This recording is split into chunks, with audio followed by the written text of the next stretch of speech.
Aux premières heures du 15 mars 1984, l'aéroport de Guadalajara s'éveillait à la routine habituelle des vols commerciaux matinaux. Pourtant, sur une piste isolée, à l'abri des regards indiscrets, se préparait une opération qui allait changer à jamais la vie de plusieurs familles mexicaines. Le Cessna 402, immatriculé XCD, était un avion discret mais robuste, parfait pour les transports spéciaux. Ce matin-là, sa soute était chargée d'un objet plus précieux que n'importe quelle cargaison ordinaire, 847 lingots d'or pur, pesant chacun exactement 12,4 kg, d'une valeur dépassant les 15 millions de dollars à l'époque. Le capitaine Roberto Mendoza, un pilote expérimenté de 52 ans originaire de Puebla, vérifiait méticuleusement les instruments tandis que l'aube teintait le ciel d'orange. À ses côtés, le copilote Javier Hernandez, âgé de 28 ans seulement et père de 2 jeunes filles, achevait de vérifier les calculs de poids et de carburant. 3 personnes voyageaient dans la cabine passager. L'ingénieur des mines Aurelio Castillo, chargé de superviser le transport, Maria Elena Vasquez, comptable de la société minière Metal del Pacifico, et Diego Salinas, cadre bancaire chargé de la documentation de l'or. Si vous avez apprécié cette histoire, n'oubliez pas de vous abonner à la chaîne et de nous laisser un commentaire indiquant depuis quel pays vous la regardez. Votre soutien nous permet de continuer à partager ces histoires incroyables. La destination était l'aéroport international de Mexico, où un convoi blindé attendait pour transporter l'or à la Banque du Mexique. Tout était parfaitement planifié. Chaque détail avait été examiné à maintes reprises. La compagnie minière avait extrait cet or des montagnes de Sonora pendant 8 mois, et le moment était enfin venu de le convertir en réserve nationale. Le vol était estimé à 1h40, traversant les États de Jalisco, de Michoacán et de Mexico. À 6h23, le Cessna 402 décollait sans incident. La tour de contrôle de Guadalajara enregistrait des communications normales pendant les 35 premières minutes du vol. Roberto Mendoza a signalé des conditions météorologiques favorables et a confirmé que l'avion maintenait son altitude de croisière à 3600 mètres. Le ciel était dégagé et la visibilité excellente, permettant d'admirer le paysage montagneux s'étendant à perte de vue. Tout a basculé à 7h02. La dernière communication enregistrée était une brève transmission du capitaine Mendoza. Tour de contrôle ici XBD. Nous sommes en situation de perte d'altitude. Nous avons essayé, puis le silence s'est installé. Ni le pilote ni le copilote n'ont répondu aux appels frénétiques de la tour de contrôle. Le radar a montré que l'avion avait disparu des écrans à environ 40 km au nord-ouest d'Uruapan, dans le Michoacán, au-dessus d'une région montagneuse connue pour son relief accidenté et ses denses forêts de pins. La nouvelle de la disparition de l'avion n'a pas été rendue publique immédiatement. Les autorités et la compagnie minière ont gardé le secret absolu pendant les 48 premières heures, tout en organisant discrètement les recherches. Cependant, les familles des 5 occupants de l'avion n'ont pas pu cacher leur angoisse. Carmen Mendoza, l'épouse du capitaine Roberto, avait passé la nuit entière à attendre un appel qui n'arrivait jamais. Ses 3 enfants, âgés de 16, 14 et 11 ans, réclamaient sans cesse leur père, incapables de comprendre pourquoi leur mère pleurait en silence, les yeux rivés sur le téléphone. Dans la petite maison du quartier Doctor où Javier Hernandez vivait avec sa famille, l'atmosphère était tout aussi déchirante. Sa femme, Patricia, avait tenté de contacter la compagnie aérienne toute la nuit, mais n'avait reçu que des réponses évasives. Leurs 2 filles, Isabella, 6 ans, et Sofia, 4 ans, ressentaient la tension sans vraiment la comprendre. Isabella demandait sans cesse quand son père reviendrait de voyage, tandis que Sofia serrait contre elle l'uniforme de pilote que Javier avait laissé pendre dans le placard. Les recherches ont officiellement débuté le 17 mars. Quelques jours après la disparition, le ministère de la Défense nationale a déployé 3 hélicoptères et, en coordination avec l'armée de l'air mexicaine, a couvert une zone d'environ 200 km² dans la région montagneuse du Michoacán. Les pilotes ont décrit le terrain comme extrêmement difficile, avec des canyons profonds, des forêts denses qui entravaient la visibilité aérienne et des conditions météorologiques changeant radicalement en quelques minutes. Durant les 2 premières semaines, les équipes de secours ont ratissé chaque ravin, chaque clairière et chaque site potentiel de crash aérien. Des équipes de recherche terrestre ont été organisées, composées de militaires, de pompiers volontaires et d'alpinistes expérimentés de la région. Les habitants, agriculteurs et mineurs artisanaux de la région se sont spontanément joints aux recherches, connaissant comme personne chaque sentier, chaque grotte et chaque recoin des montagnes qu'ils avaient explorées toute leur vie. Aurelio Castillo, l'ingénieur des mines à bord de l'avion, était père de 4 enfants et travaillait depuis plus de 20 ans dans l'extraction de métaux précieux. Sa femme, Elena, s'était installée dans un petit hôtel d'Uruapan pour être au plus près des opérations de recherche. Chaque matin, elle se rendait au poste de commandement, une tente improvisée où les efforts étaient coordonnés, dans l'espoir d'obtenir des nouvelles.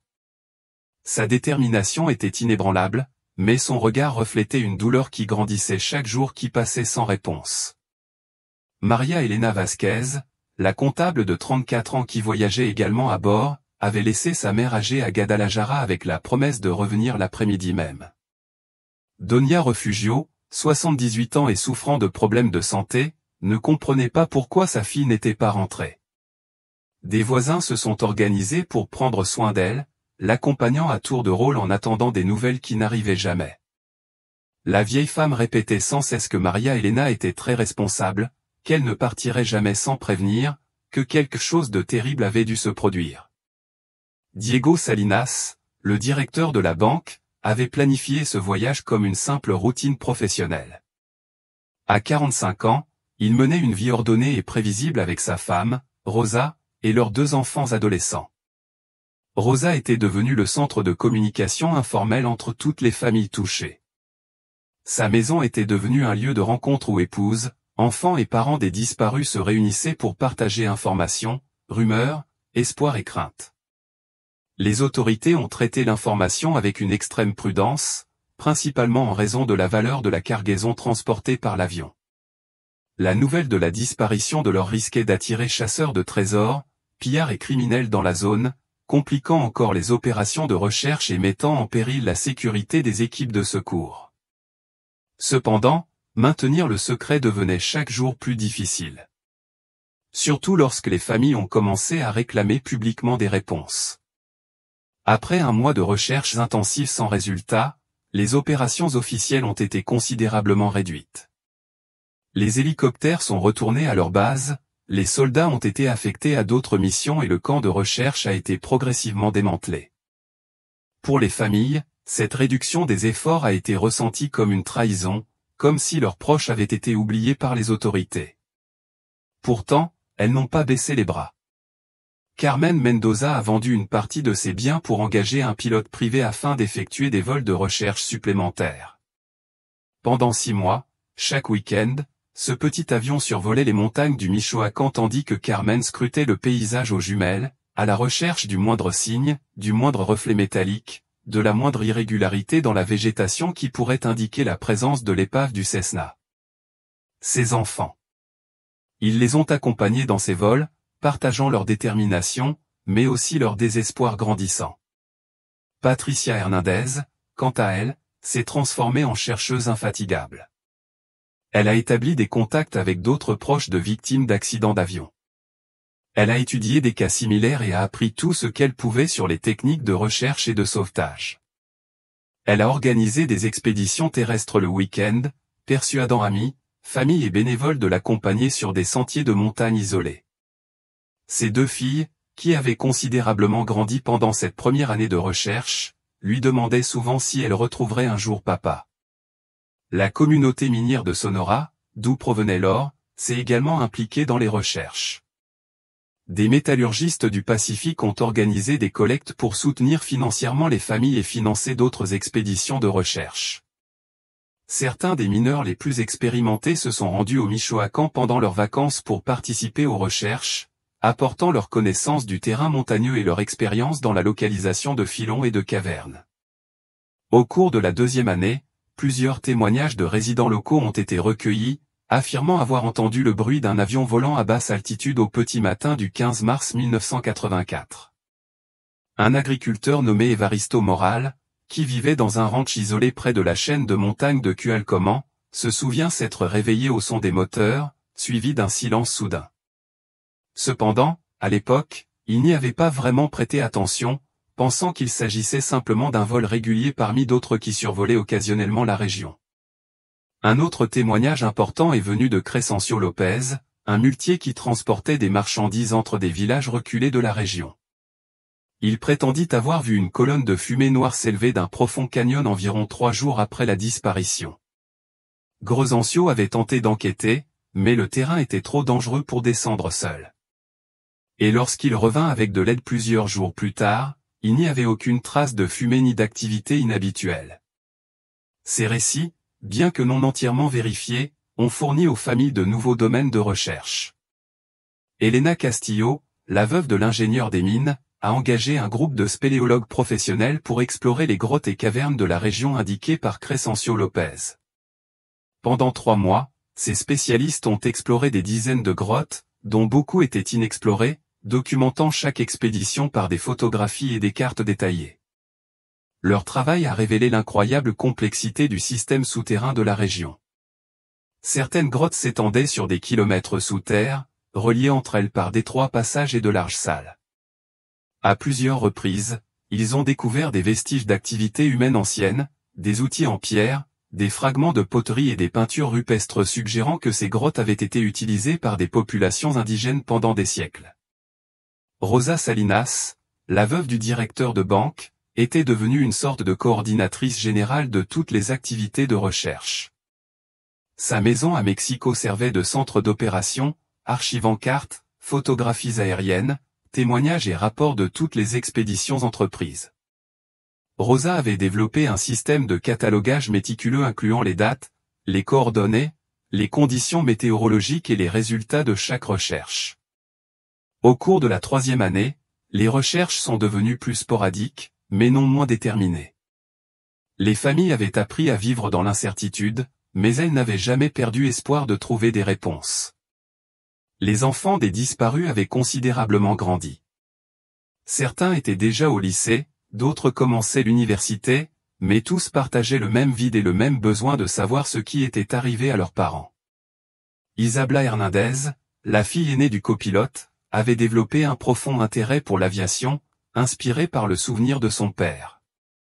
Elle étudia les manuels de vol, s'initia à la navigation aérienne et rêva de devenir pilote afin de pouvoir un jour poursuivre sa quête avec de plus amples connaissances techniques. Sa sœur cadette, Sofia, était devenue plus réservée, mais tenait un journal dans lequel elle écrivait des lettres à son père, lui racontant son quotidien et exprimant ses sentiments face à son absence. Les enfants de Roberto Mendoza avaient suivi des chemins différents pour surmonter cette perte. Le major Roberto Jr. avait rejoint des groupes d'alpinisme et d'escalade, participant à des expéditions de plus en plus techniques et dangereuses dans les montagnes du Michoacán. Son objectif déclaré était d'explorer des zones que les équipes de recherche officielles n'avaient jamais atteintes. Ses jeunes frères et sœurs le soutenaient, même si sa mère, Carmen, s'inquiétait constamment pour la sécurité de son fils. Au cours de ces années, d'autres théories sur la disparition ont également émergé. Certains enquêteurs privés engagés par les familles ont suggéré que l'avion avait été victime d'un acte criminel. La valeur de la cargaison d'or constituait un motif suffisant pour un détournement ou un sabotage. Cette piste d'enquête a conduit à des entretiens avec des employés de la société minière, du personnel de l'aéroport et toute personne susceptible d'avoir eu connaissance du vol et de sa cargaison. Cependant, ces enquêtes n'ont révélé aucune preuve tangible d'activité criminelle.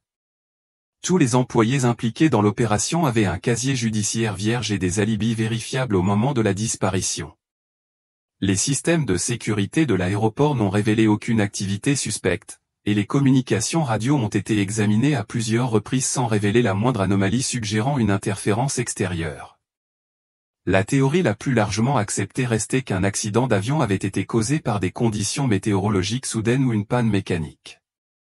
La région montagneuse du Michoacán était connue pour ses brusques changements de temps, notamment aux premières heures du matin, lorsque les courants d'air froid et chaud pouvaient créer de fortes turbulences en quelques minutes. De plus, le Cessna 402, bien que fiable, n'était pas à l'abri des pannes mécaniques, surtout compte tenu du poids supplémentaire de la cargaison d'or. Au fil des ans, les recherches actives se sont amenuisées, mais le souvenir de l'avion disparu est resté vivace dans la région. Les habitants des villes voisines connaissaient l'histoire et signalaient parfois des débris métalliques ou des anomalies sur le terrain. Chaque signalement a fait l'objet d'une enquête de la part des familles, qui avaient développé un réseau de contacts dans toute la région montagneuse. 5 ans après la disparition, une fondation à but non lucratif, Lost Ski, a été créée pour aider les familles des victimes d'accidents d'avion non résolus. Rosa Salinas était l'une des principales fondatrices de l'organisation. L'organisation a apporté un soutien émotionnel, des conseils juridiques et des ressources pour poursuivre les recherches privées. La fondation a également collaboré avec les autorités pour améliorer les protocoles de recherche et de sauvetage au Mexique. Carmen Mendoza avait repris son travail de secrétaire dans une école primaire pour subvenir aux besoins de sa famille, mais elle consacrait chaque instant libre à poursuivre les recherches. Il a établi des contacts avec des familles de personnes disparues dans d'autres pays, échangeant expériences et stratégies. Grâce à ses relations internationales, il s'est familiarisé avec les nouvelles technologies de recherche, notamment les radars à pénétration de sol et l'analyse d'images satellites. Patricia Hernandez avait suivi des études de topographie et de cartographie, compétences qu'elle a directement mises à profit lors des recherches de son mari. Elle a dressé des cartes détaillées de toutes les zones explorées, marquant de différentes couleurs les zones couvertes par les recherches aériennes, terrestres et souterraines. Son travail de cartographie était devenu si précis et exhaustif que les autorités locales la consultaient occasionnellement pour d'autres opérations de recherche dans la région. Elena Castillo avait développé une relation privilégiée avec les communautés autochtones de la région, notamment avec les anciens, détenteurs du savoir traditionnel sur les montagnes et les grottes. Grâce à ces contacts, il avait obtenu des informations sur des cavernes et des passages souterrains qui n'apparaissaient sur aucune carte officielle. Les anciens parlaient de grottes respiratoires, d'espaces souterrains où l'air circulait mystérieusement, suggérant des connexions avec la surface qui auraient pu cacher l'épave de l'avion. Au cours de la 7e année, une expédition organisée par Roberto Junior et un groupe d'alpinistes expérimentés parvint à atteindre une zone particulièrement reculée et inaccessible du canyon de Cinco Picacho. Cette zone avait été identifiée par plusieurs témoins comme un site d'impact potentiel, mais l'extrême difficulté du terrain avait empêché toute exploration préalable. Le groupe passa 5 jours à descendre des parois rocheuses quasi verticales, installant des camps temporaires sur des surplombs rocheux. Bien que cette expédition n'ait trouvé aucune épave d'avion, elle découvrit des preuves de la présence d'autres chercheurs dans la région des années auparavant.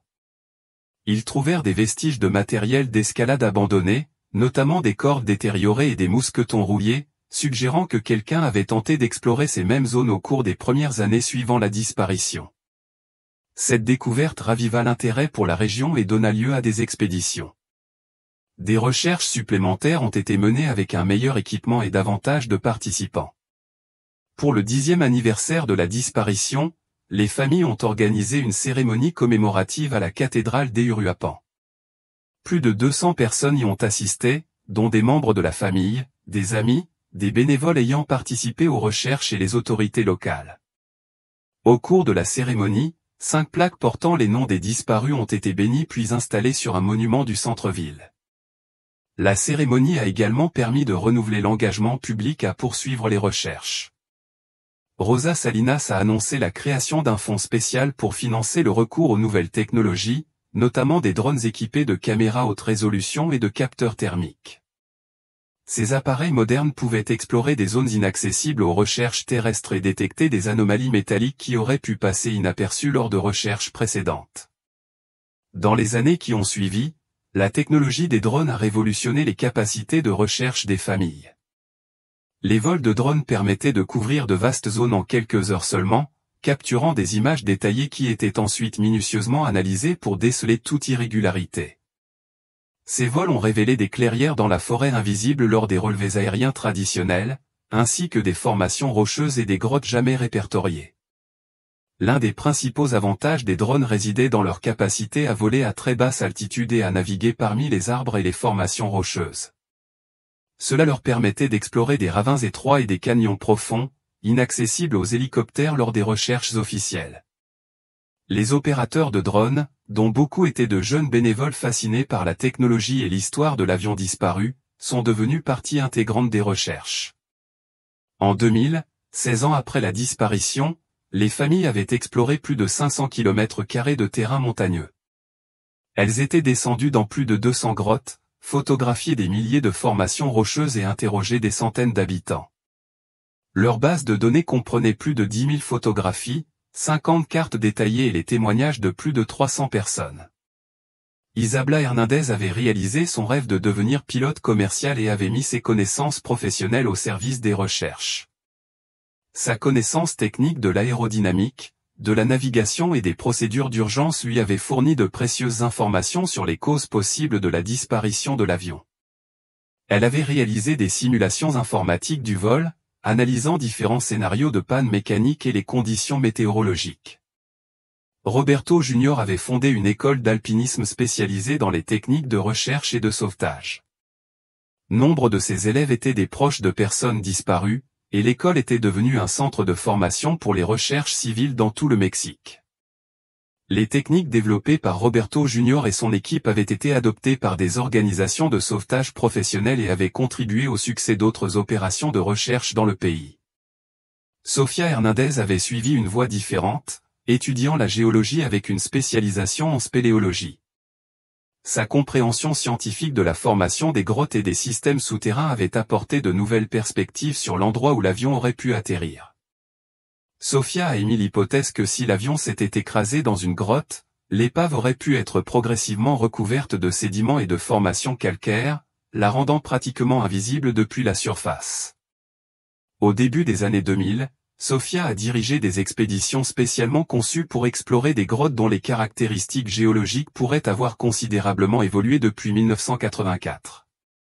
Ces travaux ont révélé que plusieurs grottes de la région avaient subi des effondrements partiels et des modifications structurelles au cours des 2 dernières décennies, masquant peut-être des traces visibles immédiatement après l'accident. Elena Castillo a axé ses recherches sur la collaboration avec les communautés autochtones, documentant les savoirs traditionnels sur les montagnes, transmis oralement de génération en génération. Grâce à ce travail, elle avait découvert des lieux sacrés où, selon les traditions locales, les esprits emmenaient les voyageurs. Bien qu'initialement sceptique quant à ces récits, Elena commença à envisager qu'ils pouvaient contenir des informations géographiques pratiques sur des zones dangereuses ou inaccessibles. En 2005, les familles avaient développé un réseau international de collaboration avec d'autres groupes de familles de disparus dans des accidents d'avion. Ce réseau partageait ressources, techniques et soutien émotionnel. Grâce à ces liens, elles ont eu connaissance de cas résolus après des décennies de recherche, ce qui a entretenu leur espoir et leur a fourni de nouvelles stratégies d'enquête. Carmen Mendoza entretenait une correspondance régulière avec des enquêteurs spécialisés dans les accidents d'avion aux États-Unis, au Canada et en Europe. Grâce à ces contacts, elle avait accès à des bases de données internationales sur les avions disparus et à des études sur les méthodes de recherche. Ces informations lui avaient permis d'affiner ses stratégies de recherche, en se concentrant sur les zones statistiquement plus susceptibles de contenir des épaves d'avions. Rosa Salinas avait élargi la Fondation Cielo Perdido pour y inclure des services de soutien psychologique aux familles de disparus. Elle avait constaté que les recherches prolongées, tout en donnant un sens à leur vie, créaient également une forte tension émotionnelle. La Fondation proposait désormais des services de conseil et de soutien spécialisés pour aider les familles à concilier les recherches actives avec la nécessité de poursuivre leur vie. Durant cette période, de nouveaux indices ont également émergé. En 2007, un géologue travaillant sur un projet d'exploration minière dans la région a signalé la découverte de fragments métalliques dans une grotte profonde près de Cerro de la Cruz.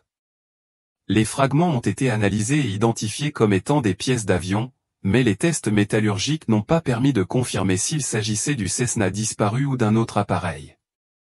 Cette découverte a donné lieu à une exploration intensive de la grotte où les fragments ont été découverts. Le réseau de grottes s'est avéré bien plus vaste qu'on ne le pensait initialement, s'étendant sur plus de 3 km sous terre. Une équipe de spéléologues professionnels, financée par les familles, a passé 6 mois à explorer chaque passage, chaque chambre et chaque connexion du système souterrain. L'exploration de cette grotte a révélé des traces d'activités humaines récentes, notamment des traces d'outils modernes et des vestiges d'équipements d'exploration. Cependant, les chercheurs ont également découvert quelque chose de plus inquiétant, des signes indiquant que des objets métalliques avaient été systématiquement retirés de certaines zones de la grotte. Des traces sur les murs et le sol suggéraient que des objets lourds avaient été traînés et retirés de la grotte pendant plusieurs années. Ces indices ont conduit les familles à envisager la possibilité que l'épave de l'avion ait été découverte auparavant par des chasseurs de trésors ou des pillards qui auraient emporté l'or et détruit des preuves pour éviter d'être repérés.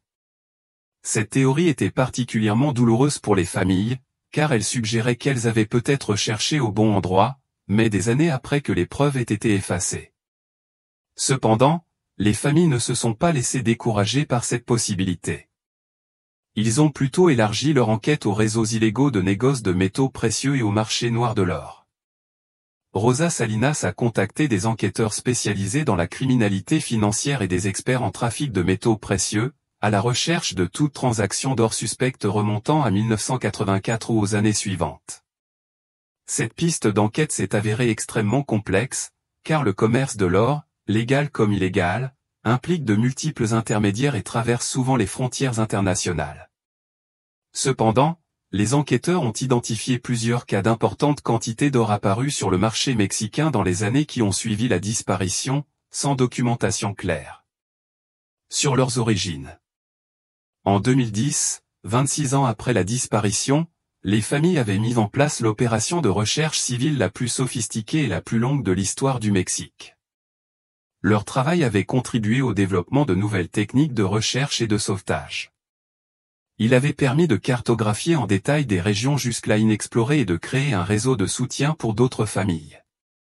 Confrontés à des situations similaires, les enfants des disparus, devenus adultes et pères de famille, ont transmis les recherches à une nouvelle génération. Les petits-enfants de Roberto Mendoza ont participé à des expéditions familiales, apprenant les bases de l'orientation et des techniques de recherche, tout en perpétuant la mémoire de leur grand-père. Cette transmission intergénérationnelle a permis de garantir la poursuite des recherches, quel que soit l'âge ou l'état de santé des premiers membres de la famille. Isabela Hernandez avait mis en place un programme de formation de pilotes spécialisés dans les opérations de recherche et de sauvetage. Parmi ses élèves figuraient des pilotes commerciaux, des pilotes militaires et des passionnés d'aviation désireux de contribuer aux opérations de recherche civile. Ce programme avait formé plus de 100 pilotes spécialisés, dont beaucoup continuaient de se porter volontaires pour participer aux opérations de recherche dans tout le Mexique. Roberto Jr. avait élargi son école d'alpinisme pour y inclure des cours spécialisés en exploration de grottes urbaines et souterraines. Ces techniques avaient été adoptées par des équipes de secours professionnelles dans plusieurs pays d'Amérique latine. Elle avait également développé un équipement spécialisé pour les recherches en terrain extrêmement difficile, notamment des systèmes de poulies, des caméras sous-marines et des détecteurs de métaux ultra-sensibles. Sofia Hernandez était titulaire d'un doctorat en géologie et s'était spécialisée dans l'utilisation de la technologie du radar à pénétration de sol pour les recherches archéologiques et les opérations de sauvetage. Ces recherches ont permis de développer de nouvelles techniques de détection d'objets métalliques enfouis jusqu'à 30 mètres de profondeur, même sur des terrains rocheux complexes comme celui de la zone de recherche. En 2012, Sofia a dirigé un vaste projet de cartographie de la région à l'aide d'un géoradar.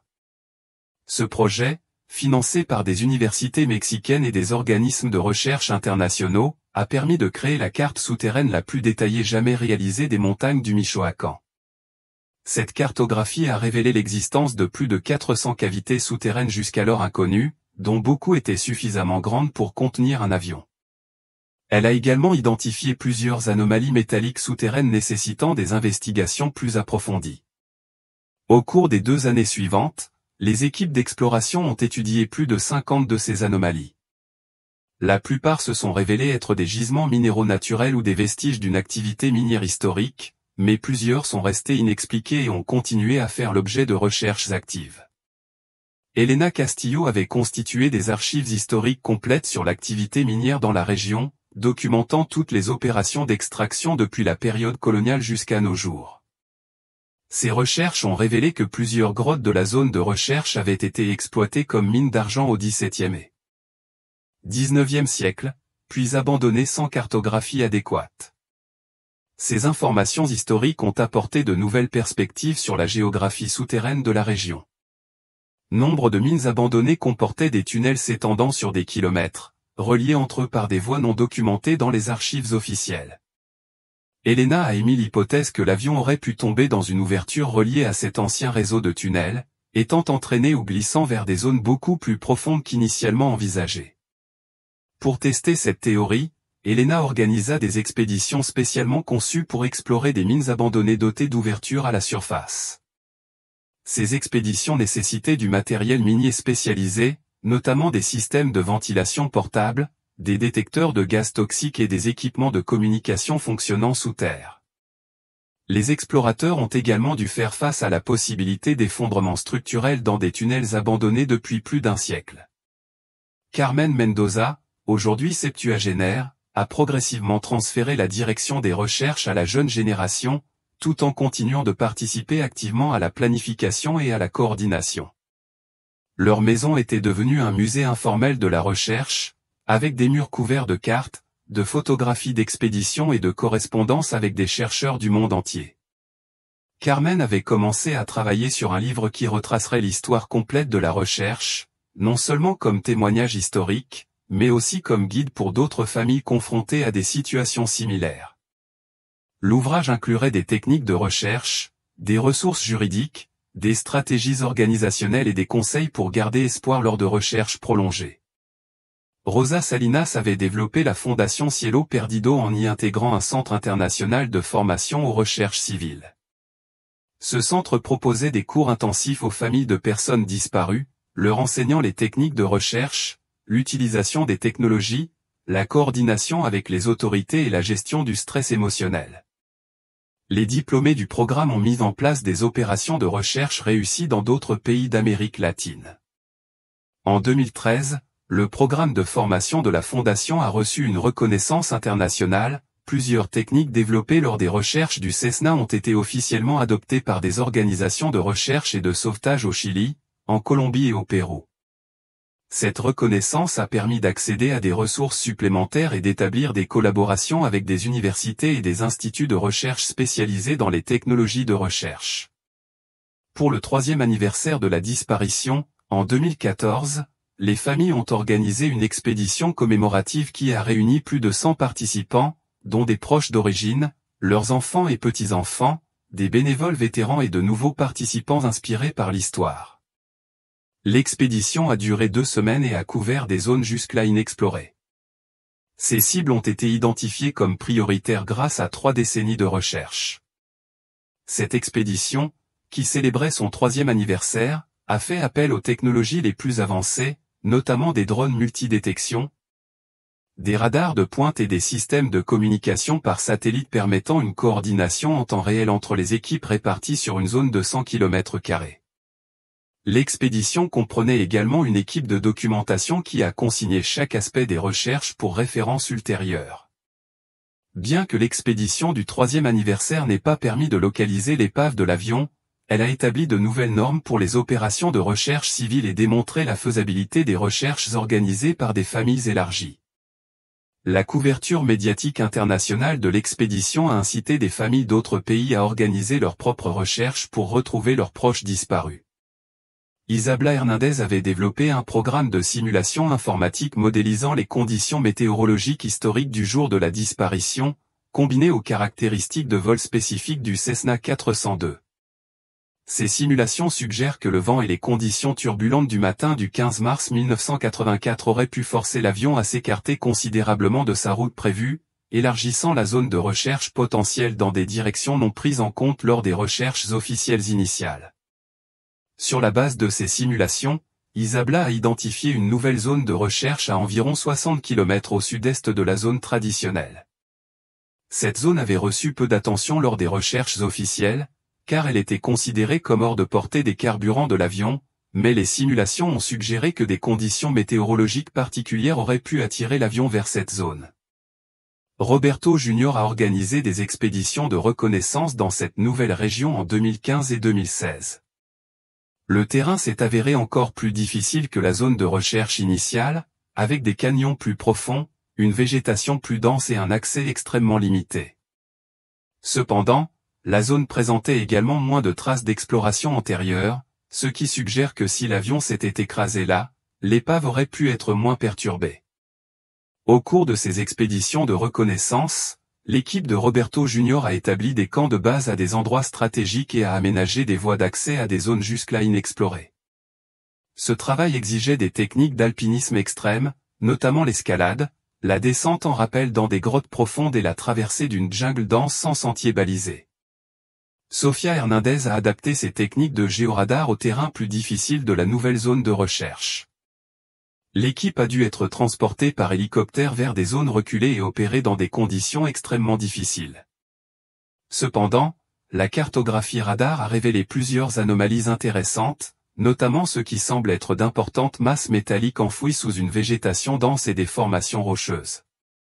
L'une de ces anomalies, détectée dans un profond ravin près du Cerro de los Remedios, présentait des caractéristiques compatibles avec un avion. Ses dimensions étaient approximativement correctes. Enfouie à une profondeur compatible avec un impact à grande vitesse, elle présentait la répartition des métaux attendus pour un avion chargé de métaux importants. Cependant, accéder à cette anomalie nécessitait une expédition technique extrêmement complexe.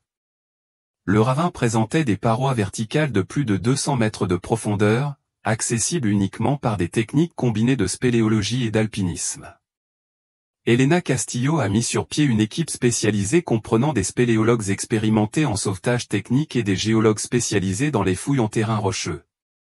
L'expédition visant à étudier l'anomalie du Cerro de los Remedios a nécessité 6 mois de préparation et un budget de plus de 200 000 pesos mexicains, financé par la fondation Lost Ski et des dons internationaux.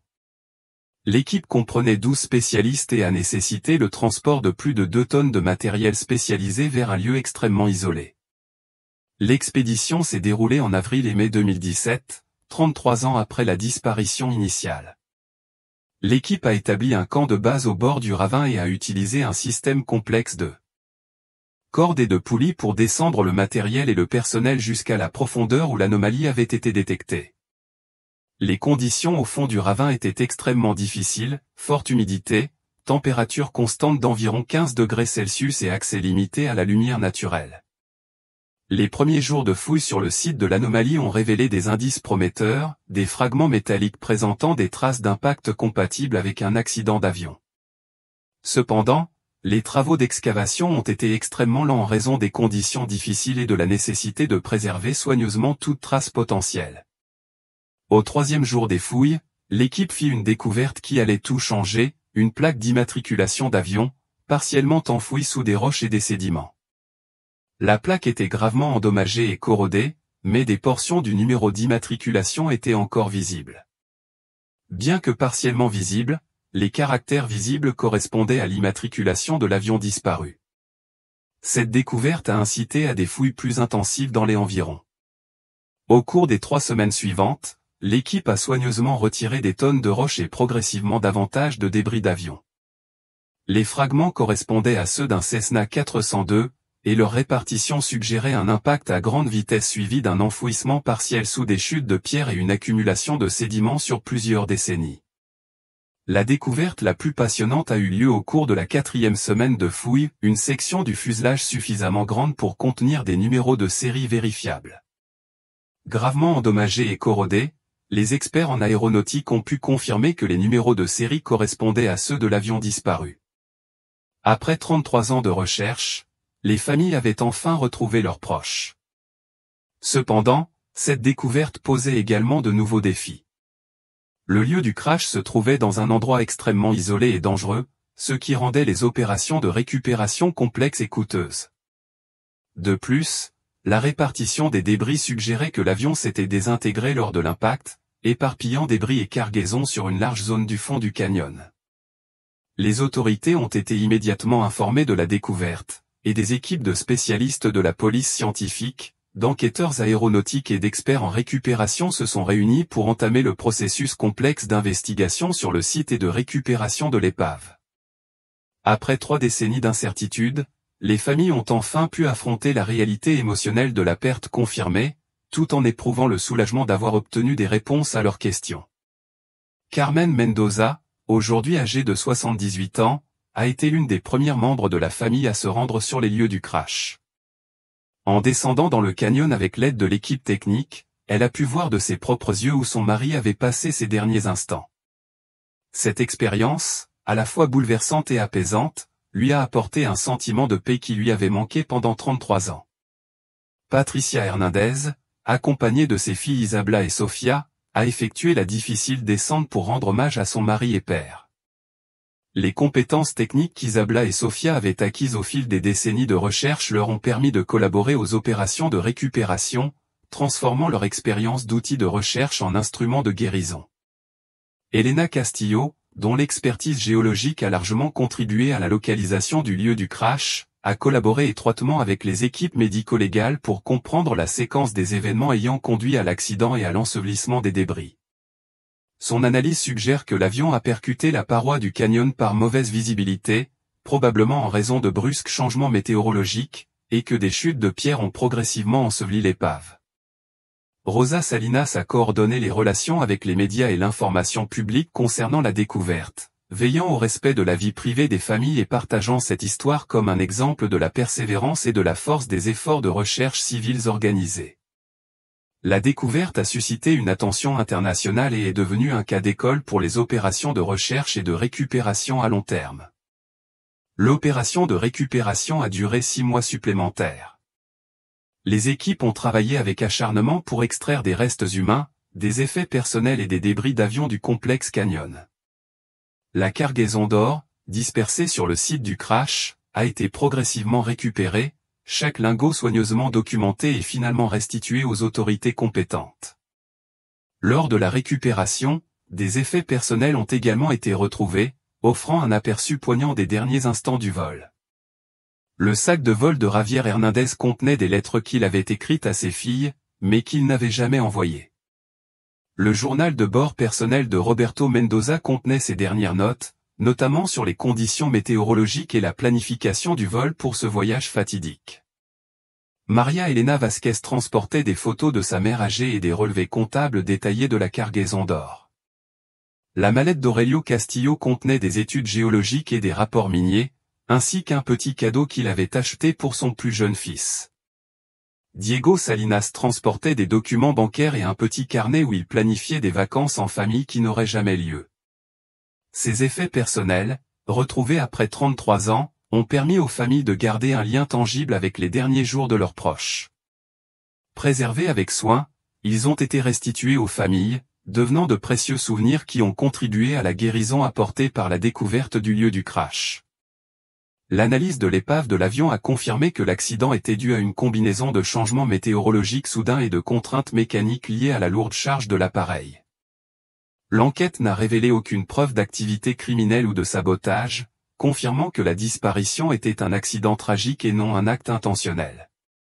L'histoire du Cessna 402 et des 33 années de recherche est devenue un symbole de persévérance familiale et d'amour inconditionnel. Les techniques développées lors des recherches ont été adoptées par les organisations internationales de recherche et de sauvetage, et l'histoire familiale a inspiré des efforts similaires de recherche à long terme pour les personnes disparues dans le monde entier. La fondation Lost Ski a établi un centre de formation permanent à Uruapan, dans l'état du Michoacán, où des techniques de recherche similaires sont utilisées.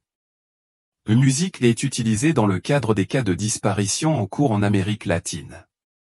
Isabela Hernandez a mis en place un programme de bourse pour les étudiants en aviation intéressés par les opérations de recherche et de sauvetage.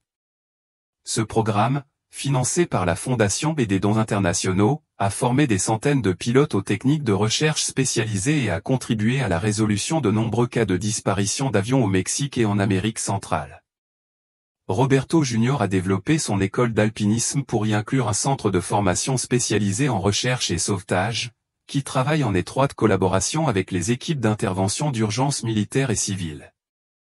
Ces techniques de recherche en terrain extrême ont été adoptées par des organisations de sauvetage de plusieurs pays et ont contribué à la réussite de sauvetage en milieu montagneux difficile. Sofia Hernandez a poursuivi ses recherches géologiques, en se concentrant sur le développement de techniques améliorées de géoradar pour les opérations de recherche et de sauvetage. Ces travaux ont permis des avancées technologiques qui ont amélioré le taux de réussite des recherches de personnes et d'aéronefs disparus dans des environnements géographiques complexes à travers le monde. Elena Castillo a fondé un centre d'archives et de recherche dédié à la préservation de l'histoire de l'exploitation minière au Michoacán et de son impact sur la géographie de la région. Son travail a contribué à améliorer les protocoles de sécurité aérienne dans les régions minières et à identifier les dangers potentiels susceptibles d'affecter les futurs vols transportant des marchandises de valeur. Rosa Salinas a transformé la Fondation Cielo Perdido en une organisation internationale qui apporte soutien et ressources aux familles confrontées à des cas de disparition dans le monde entier. L'organisation est actuellement présente dans 12 pays et a contribué à la résolution de plus de 200 cas de personnes disparues grâce à ses programmes de formation et à ses services de soutien. Plus tard dans sa vie, Carmen Mendoza a achevé son livre relatant 33 ans de recherche, devenu un best-seller au Mexique et traduit en plusieurs langues. Ce livre constitue à la fois un hommage aux 5 personnes décédées dans l'accident et un guide pratique pour les familles confrontées à des tragédies similaires. Carmen s'est éteinte paisiblement en 2019, 5 ans après la découverte du lieu du crash. Elle reposait enfin, sachant que son mari avait été retrouvé et enterré dignement. Patricia Hernandez a créé un fonds de bourse d'études pour les enfants ayant perdu leurs parents dans des accidents d'avion, leur offrant un soutien scolaire et des services de conseil. Le fonds a soutenu plus de 500 enfants à travers le Mexique et est devenu un modèle pour des programmes similaires dans d'autres pays. Patricia continue de collaborer avec la Fondation et accompagne les familles qui entament des recherches pour retrouver leurs proches disparus. L'héritage des recherches du Cessna 402 va bien au-delà de la résolution d'un simple cas de disparition d'avion. Les 33 années de recherche ont démontré la puissance des efforts de recherche civils organisés, l'importance d'une enquête continue et la capacité des familles à obtenir des résultats que les autorités officielles ne pourraient peut-être pas obtenir avec des ressources limitées et des priorités concurrentes. Les techniques développées au cours des recherches, notamment l'intégration des savoirs traditionnels aux technologies modernes, la coordination de spécialistes bénévoles issus de multiples disciplines et l'organisation durable de recherche à long terme, sont devenues des pratiques courantes. Opérations civiles de recherche et de sauvetage dans le monde entier. Les familles qui ont consacré 3 décennies de leur vie à retrouver leurs proches ont prouvé que l'amour familial peut surmonter des obstacles apparemment insurmontables et qu'une détermination soutenue peut produire des résultats extraordinaires. Leur histoire continue d'inspirer les familles de personnes disparues du monde entier et a créé un précédent pour les recherches civiles organisées, qui ont sauvé d'innombrables vies et permis à des milliers de familles confrontées à des tragédies similaires de tourner la page. Aujourd'hui, le site du crash, situé dans le canyon près du Cerro de los Remedios, sert de mémorial aux 5 personnes tuées dans le crash du Cessna 402 et aux centaines de bénévoles qui ont participé aux recherches pendant 33 ans. Le site est marqué d'une plaque commémorant à la fois les victimes et les chercheurs et est devenu un lieu de pèlerinage pour les familles confrontées à des cas de personnes disparues et les professionnels travaillant dans les opérations de recherche et de sauvetage. Le centre de formation d'Uruapan continue de fonctionner, formant de nouvelles générations de chercheurs civils et développant des techniques améliorées pour enquêter sur les personnes disparues. La bibliothèque du centre abrite l'intégralité des archives de 33 années de recherche, comprenant des cartes, des photographies, des témoignages et des rapports techniques, qui servent de ressources pour la recherche et la formation continue. La découverte du Cessna 402 après 33 ans a prouvé que même les cas de disparition les plus complexes peuvent être résolus grâce à des efforts constants, des techniques innovantes et la détermination inébranlable des familles qui refusent de perdre espoir. Cette histoire témoigne de la puissance de l'amour, de l'importance de ne jamais abandonner ceux qui nous sont chers et des réalisations extraordinaires que l'on obtient lorsque des communautés s'unissent autour d'une cause commune. En mars 2024, 40 ans après la disparition initiale, familles et bénévoles se sont réunis à nouveau à Uruapan pour commémorer la tragédie et les recherches fructueuses qui ont permis de mettre fin à l'un des mystères aéronautiques les plus tenaces du Mexique. La célébration de cet anniversaire comprenait l'ouverture d'un nouveau centre de formation et l'annonce d'un programme international de bourse pour les professionnels de la recherche et du sauvetage. Garantissant que l'héritage de 33 années de recherche continue de sauver des vies et d'apporter la paix aux familles du monde entier pendant des générations.